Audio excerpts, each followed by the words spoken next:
Hey everyone, and welcome back to Exposed Scandalous Files of the Elite. I'm your host, Jim Chapman, and today I am bringing you a brand new episode in the Fatal Fortune series. Now, we're going to be going to Escambia County, Florida for this one, and a little bit about Escambia County. It is very well known if you're from my neck of the woods in South Louisiana, really anywhere on the Gulf Coast. It is home to Pensacola Beach, Florida, which is a vacation destination for nearly 3 million travelers per year.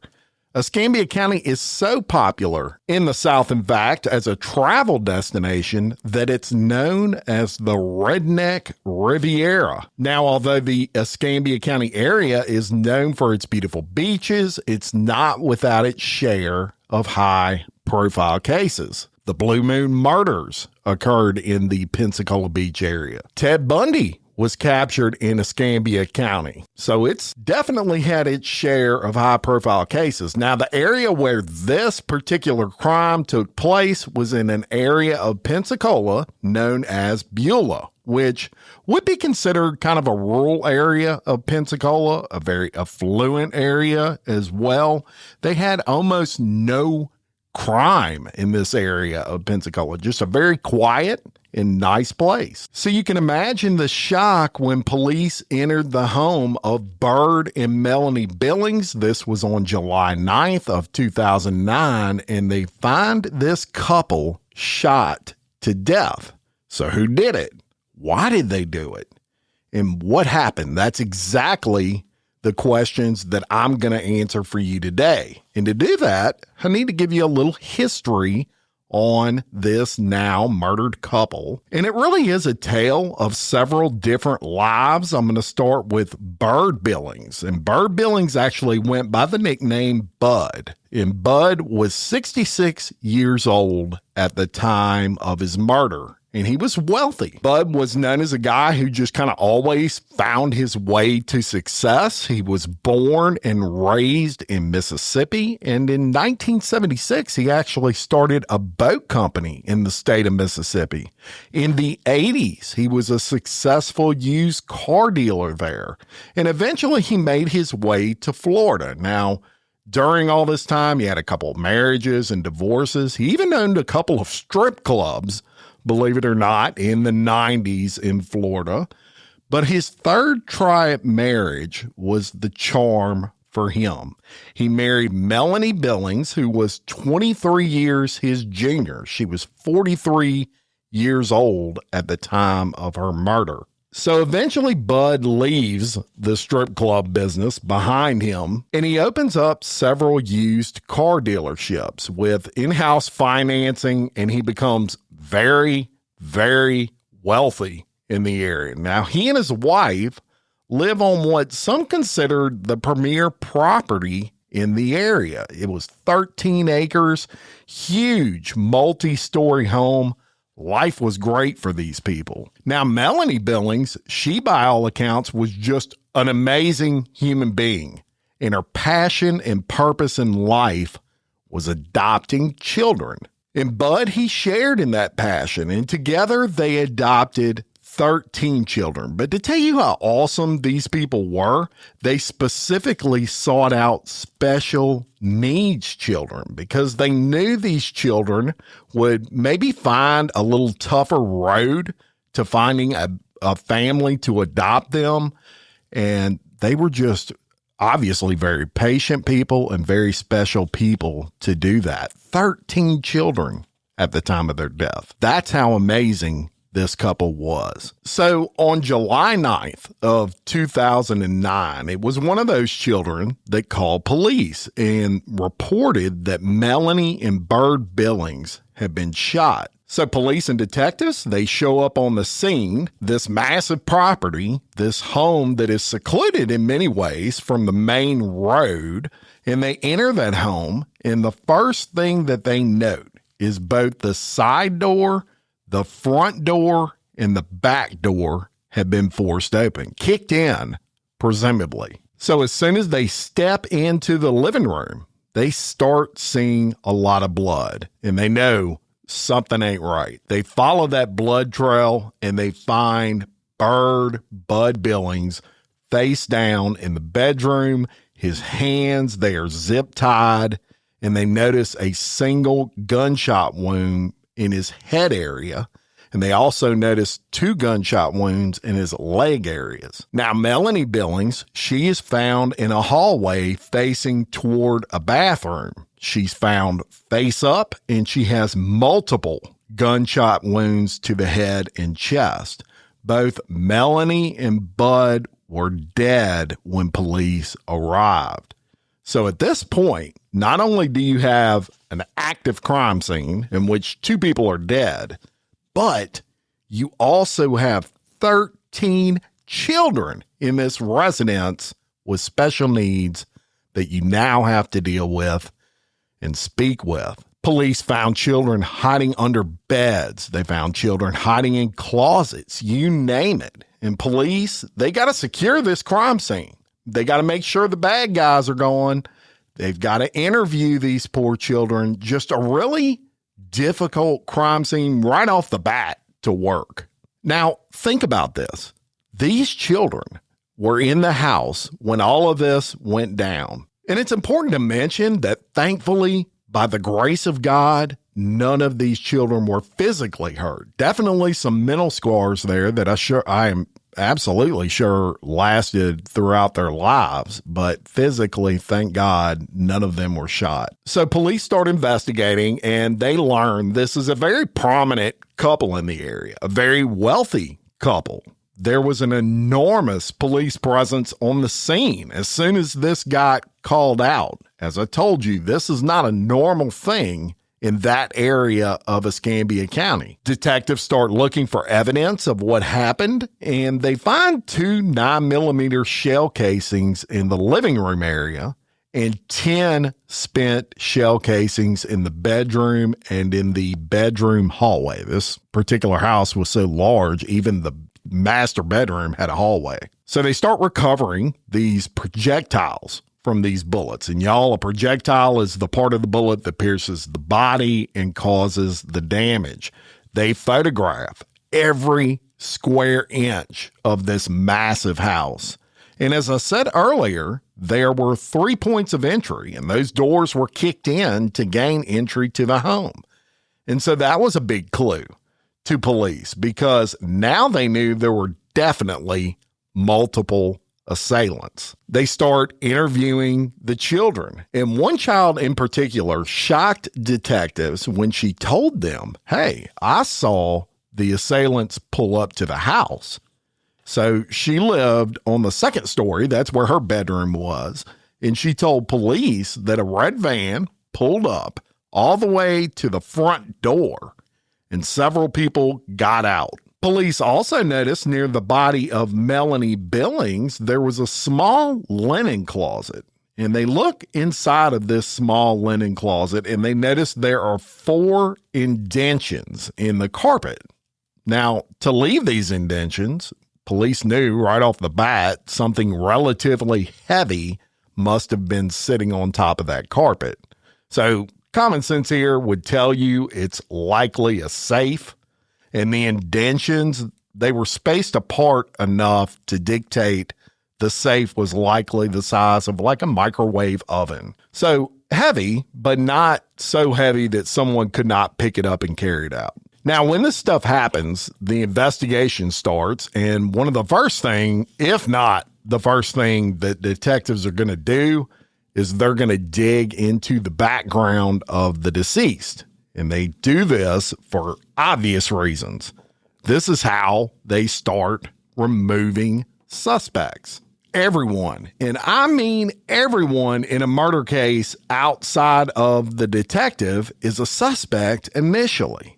In any case, you start with the closest person to the victim and you work your way out of that inner circle and you weed out suspects as you go along. So through that process, detectives discover that Bud Billings had a daughter from a previous marriage, and her name was Ashley Markham. He also had a son. Now, both of these biological children were adults, and they did not live with the Billings family. Detectives also discovered the Billings were indeed legit millionaires, which strengthened that robbery motive that as soon as you pulled up on this scene and you saw this house, that was the first suspicion you would have, is somebody robbed these people. Now, police knew they had their work cut out for them.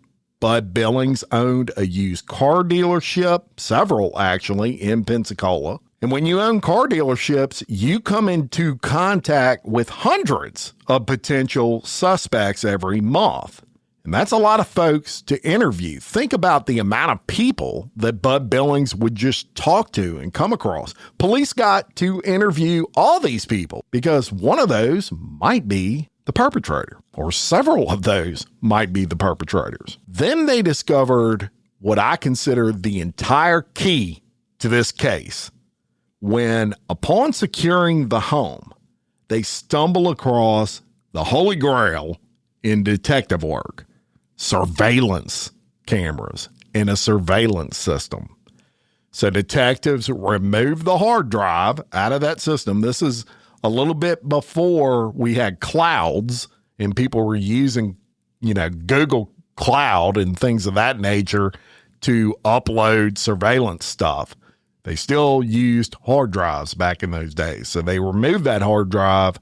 They bring it to the police headquarters, and what they see is absolutely shocking. They see several people exit the van and go to the front door, and they see several people go to the side and rear doors of that home. And simultaneously, these people kick in the doors and they make entry inside of that home. Now, inside of the home, there were also cameras in the living room area, and you can see these guys approach Mr. Billings, and there's some quick dialogue that is exchanged between Mr. Billings and these people. But unfortunately, these cameras were not equipped for sound. It was only video. But you can tell from the mannerisms that this isn't a pleasant conversation. They're not saying, "Hey man, we came over here to watch the ball game." You can see this is a very serious situation. Now, you also see the perpetrators in this video and what they are wearing. And they're dressed in all black and what could be described as ninja costumes. So there's a short dialogue, and then you see Mr. Billings get shot in the leg. You see them arguing some more. Mr. Billings is getting thrown around. Then you see him getting shot again in the leg. And then the next thing that you see is everyone disappear into that master bedroom area of the home. Now, the unfortunate thing is there was no cameras in that master bedroom.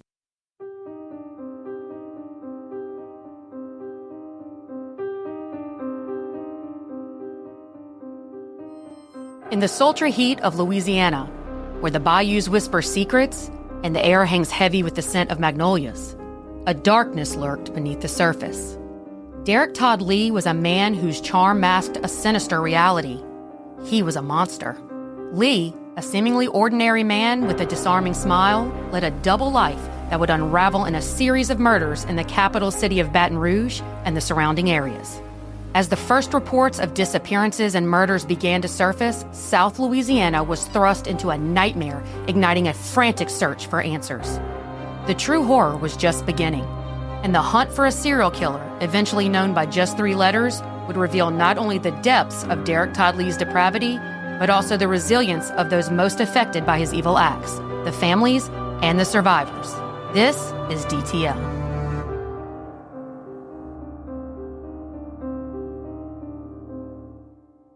DTL can be found by searching Unspeakable, a true crime podcast by Kelly Jennings, wherever you listen to podcasts. Episode 1 dropping November 3rd. But the good thing in this case is now they had some surveillance video, and they had the getaway vehicle, or the vehicle that they used to get there and get away, on that surveillance video. And they did something you don't see often when these murder cases first occur. But it's extremely smart in this case, And what they did was they contacted the media and they released a picture of this van to the local media. And the media at that point, they took that and they just blasted it everywhere. Facebook wasn't what it is today, but they still posted it there. They posted it on the local news. Anywhere they could post it, hey, be on the lookout for this red van. Now, in many cases, detectives don't do that because they want some time to hunt for these folks before the perpetrators know the police are on their trail. If they're still in possession of that van, the police don't want to put it out there and then the perpetrators get rid of the van, and they could have caught him in the van. So it was really tricky on whether or not it was a smart thing to release this. But in this case, as you will discover in a little while, it was the right call. Now, another thing that police discovered through access to the surveillance video was that from start to finish, this double murder, from the time that the assailants appeared on the property until when they left the property, was only 4 minutes. It was really fast, and that told police one thing. This was very well planned out. This wasn't a bunch of guys driving down the road just looking for somebody to rob. So police go to daughter Ashley, who was a much older adult, and they ask her if she had any idea of who would want to do this, who would want to hurt your parents. And she said she can't imagine anyone wanting to harm her parents. But she did mention that older adoptive brother, Justin, who had kind of a rocky relationship with Bud Billings, his adopted father. And it was related to just the butting of heads that you have when you're growing up with your parents and everything they say is wrong and everything you say is right. And when they asked Justin about all this, he admitted to the rocky relationship. But it's one thing to not get along with your dad at 19, 20 years old. It's quite another thing to kill your dad. And when they checked Justin's alibi that he provided, it checked out and he was crossed off the list. So they then asked Justin the same thing they asked his sister. Who do you think would have done this? And Justin mentions a huge falling out that his dad had somewhat recently with a former business partner at one of his car dealerships that really got nasty in Justin's words. So they start trying to locate this business partner, which they do in very short order. Y'all, where we're at right now in this case, this is over like a 12-hour time period. These police are moving fast. But they do locate that business partner. He's in a neighboring county, and he owns a car dealership in that county. And you can't make this shit up. They drive over there. They pull into the car dealership, and this guy is outside, and guess what he's doing? He is cleaning up a red van. However, as coincidental as that was, and even though the guy was upfront with his disdain of Bud Billings, he was checked off the list pretty quickly. And he really had nothing to do with the killings, nor did the van he was working on. That was just, believe it or not, sheer coincidence. But as I told you just a few minutes ago, remember, they had released a picture of that red van as soon as they got it. And it was in short order, almost immediately after that picture was released on the local news, that Crime Stoppers, they get a tip that the same red van is parked behind a house really close to the crime scene. The guy that called in the tip said the van used to be his van, but he had sold it to a guy by the name of Patrick Gonzalez Jr., and that it was sitting at his dad's house, who was Patrick Gonzalez Sr. This guy even had the address to where this van was located. So detectives head that way. But before they do, they run the background on the homeowner, and they discover that Gonzalez Sr., he has a criminal record that is a mile long. Nothing major, but just really a treasure trove of petty crimes. So detectives go over there. They want to put their eyes on this red van, and they pull up at the scene. It's a mobile home, and they don't see a red van at all. But there is a shed that's behind the house, and that shed is large enough to park a van in. And just on the edge of the opening to that shed, you can see what appeared to police to be the very edge of the rear of a red van peeking out of that shed. Imagine those two doors that you have with these old dingy vans. You can see those just peeking out, just barely. But police have a problem. They don't have a warrant, and they're trying to figure out how they are going to get back there legally. And about that time, a car pulls up, and Leonard Gonzalez Sr., his wife, gets out. And incidentally, Patrick Gonzalez Sr., Leonard was his first name. So his wife gets out of that car, and detectives, they're like, how can we get back there? And one detective says, why don't we just ask her? He walks up to her and he says, hey, is that a van parked back there? And the wife says, yes. And detectives ask if they can go back there and take a look. And she's like, sure, I don't care. You can go back there and look. So that's just what they do. They go back there, and as soon as they start walking back there, two men walk out of the house, Gonzalez Sr. and another guy, and his name was Wayne Cauldron. Now, Wayne sees these detectives, and he just takes off running as soon as he sees them. So police grab him pretty quick.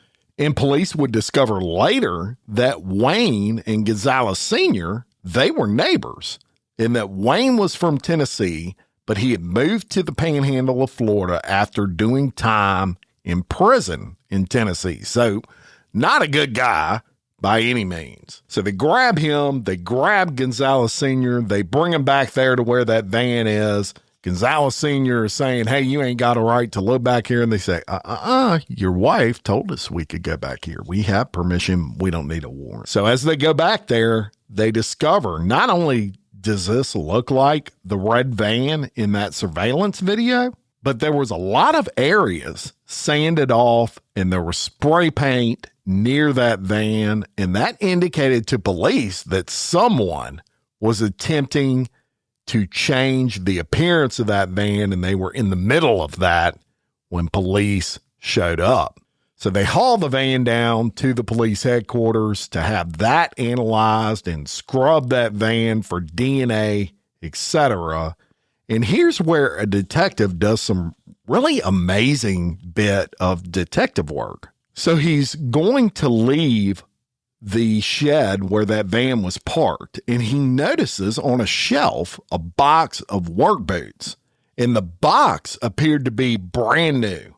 And y'all, this inside of this shed, it was very dingy. Picture just a ugly, nasty inside of a shed where everything's old and dirty and it's got a ton of dust on it. And this shoebox stood out to him because it looked brand new, number one. It had no dust on it, and it had a little picture on the side of it, and the little picture on the side of that box was of boots that appeared to be combat boots.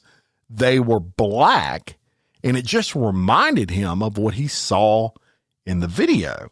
Now, they didn't have a search warrant to take anything off the property except that van, but he notices that box, and he's going to head out. And he says, is anything in that box? And Gonzalez Sr.'s wife says, no. And he said, well, I'm leaving right now and I'm going to be passing a garbage can. So if you want me to, I can throw that away for you.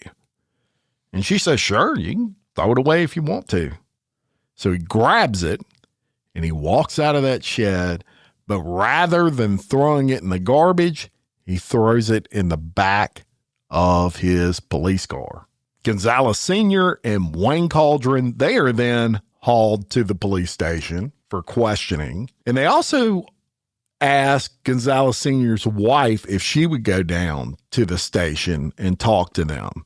And under questioning of Gonzalez Sr.'s wife, she admits that she had overheard her husband and Wayne Cauldron talking about a scheme to rob somebody. She said, I never heard a name mentioned. I never heard anything about them killing anybody, but I did hear something from them when they were talking, and I could tell they were trying to keep this kind of a secret because they were being quiet about it. But I do know that it had something to do with robbing someone. So, armed with that information, police question Gonzalez Sr. and Cauldron, and they start putting the pressure on them, and they say, hey, they tell Gonzalez Sr., your wife has already told us she heard you kind of hashing out a plan to rob somebody. Gonzalez Sr., he starts singing like a canary. And he mentioned that his son, Leonard Gonzalez Jr., is also involved. And he said that his son had business dealings with Mr. Billings in the past, and that's how they knew Mr. Billings. They have another name, and they go pick up Gonzalez Jr. He comes to the station, and in the meantime, they do a lot of looking into his background. Now, Gonzalez Jr., he seemed to be totally opposite of his dad. He was a business owner. He was much more professional looking, if you will, than his dad. He was a karate instructor. He owned a karate business. He had even been on the local news several times. And police would discover that Mr. Billings, at one point, he even donated $5,000 to Gonzalez Jr.'s karate school for some sort of project they were doing. Now, they would also find out that Gonzalez Jr. went to Mr. Billings a second time over the years to get money for some other business that he needed donated to, and Mr. Billings told him no, he didn't want to get involved in that, just wasn't his deal. Now, eventually his karate studio started struggling, and he would start losing money. Police would find this out after, but gives you a pretty good motive to want to rob somebody, right? As a matter of fact, his karate studio was struggling so bad, he ended up having his car repossessed, and his mother bought him that red van that was used in these killings. She bought that van for him so he would have something to ride around in because his car had been repossessed. So police present all this to Gonzalez Jr., and of course he denies everything under questioning. And when they tell him, hey, it was your dad that told us all this stuff and your mom, he said his dad is crazy, he's a liar, he's not to be believed, he's a petty thief, and you're going to believe me, a business owner who's got my shit together over my dad, etc. But police, they knew that it was only a matter of time before they could crack him. And in the meantime, they start looking at that shoebox and looking into where that was purchased. And they discover that this particular brand of shoes, they were bought at a Walmart. So they go to the Walmart and they go to the loss control people at that Walmart and they say, hey, we need you to pull surveillance videos from inside the store. And they knew what time that these guys were in the store because they managed to get a hold to the receipt for those shoes. And so loss control brings them in the back. They view the video and they see Gonzalez Jr. as well as 3 or 4 other individuals. They all go into that particular Walmart and they all buy the same type of combat style boots together. They see them all leave on that surveillance video in a gold SUV. So they do what they did with the red van and they release a picture of that gold SUV to the media. And again, another bolo. Be on the lookout for this gold SUV. If you know who owns it, give us a call. And sure enough, almost immediately, they start getting tips. But they had something even better than tips at this point. They had a couple of suspects actually turn themselves in that owned that gold SUV. Just the pressure, right, of this being all over the news. This was a big deal.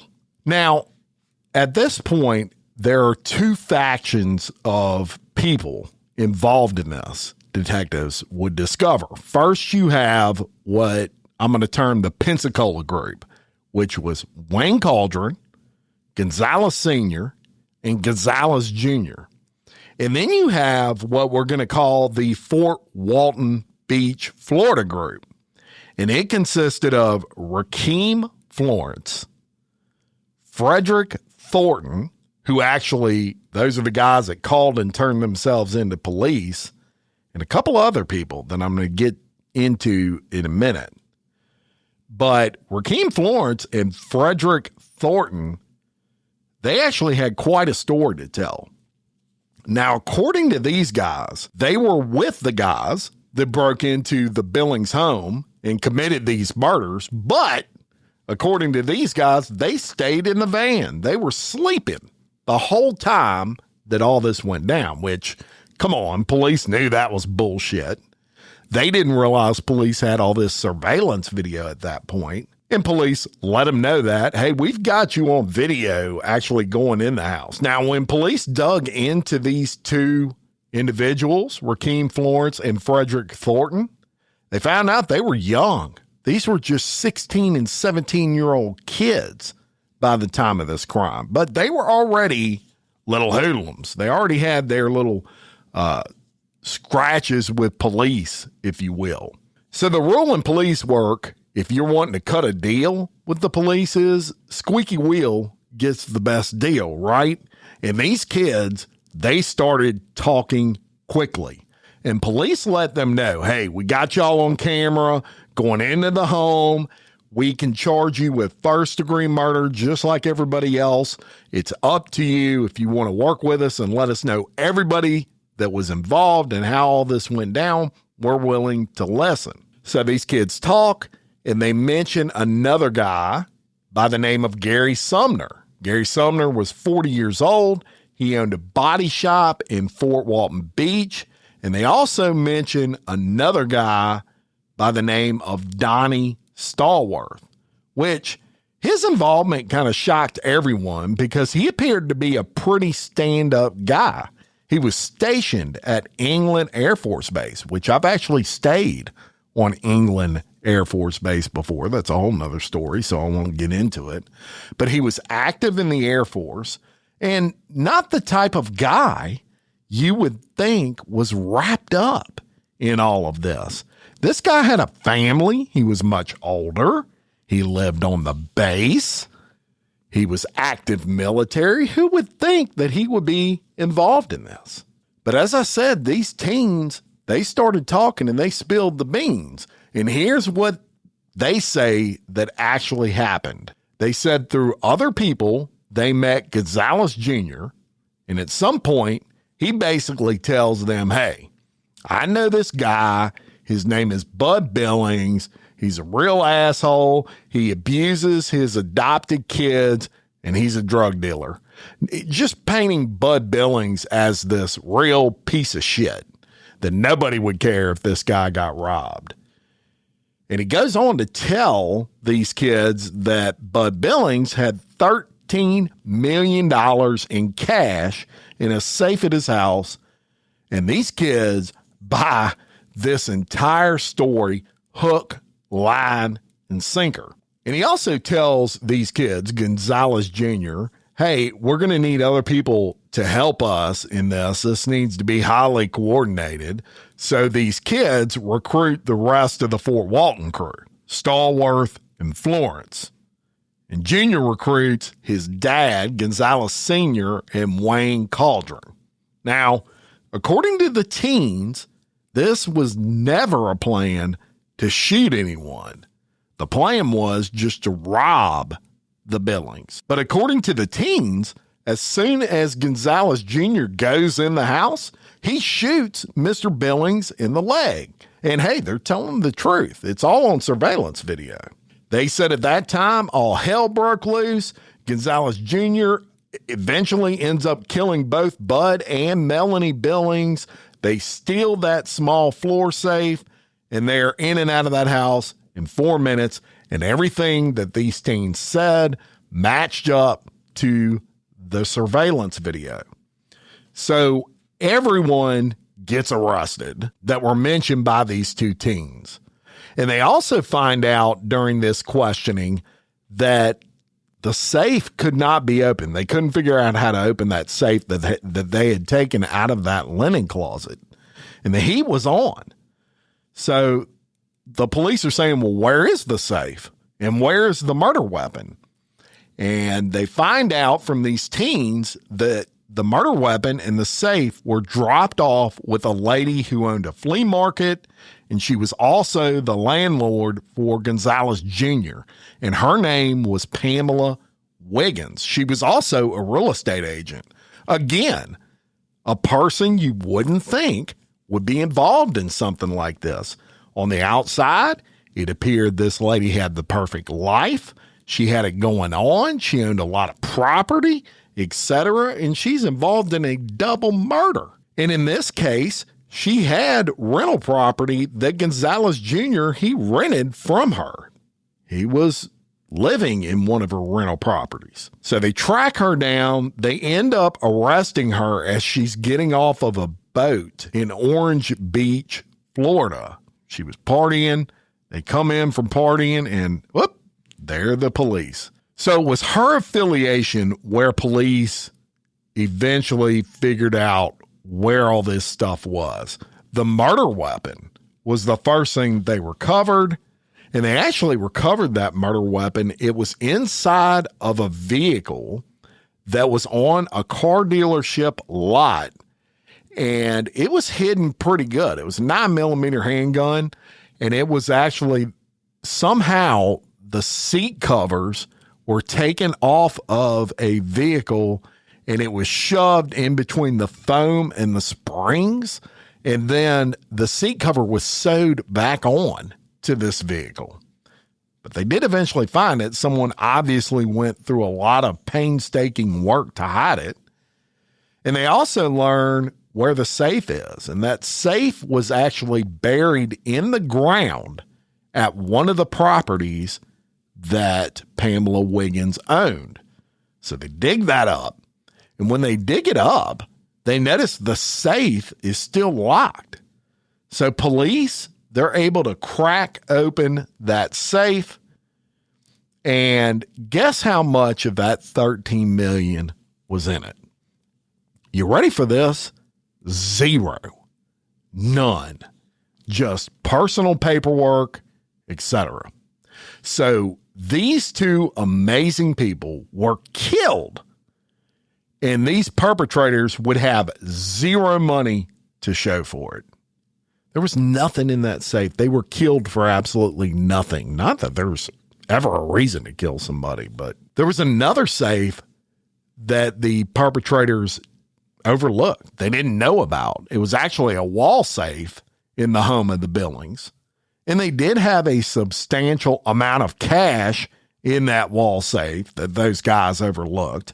But it was like $400,000, something like that. Substantial, but nowhere near the $16 million that Gonzalez Jr. had claimed. So after all of that, what happens to these six guys and that female real estate agent? Well, Leonard Gonzalez Jr., he gets the death penalty, and he's currently on death row for that double murder. Donnie Stallworth, he gets 2 life sentences. Wayne Cauldron gets 2 life sentences. Now, Gonzalez Sr., he only got 17 years in prison, but due to his age, that was pretty much a life sentence to him. He actually died in prison in 2015. Rakeem Florence, he took a plea deal, one of those teens, and he ended up getting 45 years. Frederick Thornton also took a plea deal. He ended up getting 40 years. Pamela Wiggins, She got 28 years for accessory after the fact. However, again, it was a life sentence for her because she died in prison in 2015, and she wasn't old. I mean, she was in like her 40s. Gary Sumner, who was what they called the back of the house getaway driver, he got 20 years in prison. He was the only one that didn't actually enter the house. So what happened to all these kids that were in the house that horrific day when Byrd and Melanie Billings were killed? Well, the biological daughter of Byrd Billings that I told you about way back at the beginning, at the start of this one, Ashley Markham, she actually took custody of all 13 of those adopted special needs children, which really spoke to me about what kind of person she was. But there you have it. Another edition, Fatal Fortune. And I hope you enjoyed that one. Now, quickly, during this episode, you heard a promotion for a new series coming out. It's a docuseries told by Kelly Jennings and executive produced by yours truly. It's called DTL. I promise you, it is unlike anything you've ever heard. I actually affectionately call this a listening experience. Go follow Kelly Jennings' podcast if you don't already do so. It's Unspeakable, a true crime podcast by Kelly Jennings. I will link it in the description of this podcast. Just an amazing storyteller, honored to executive produce everything Kelly does. And until next time, for Exposed Scandalous Files of the Elite, I'm your host, Jim Chapman. Much love.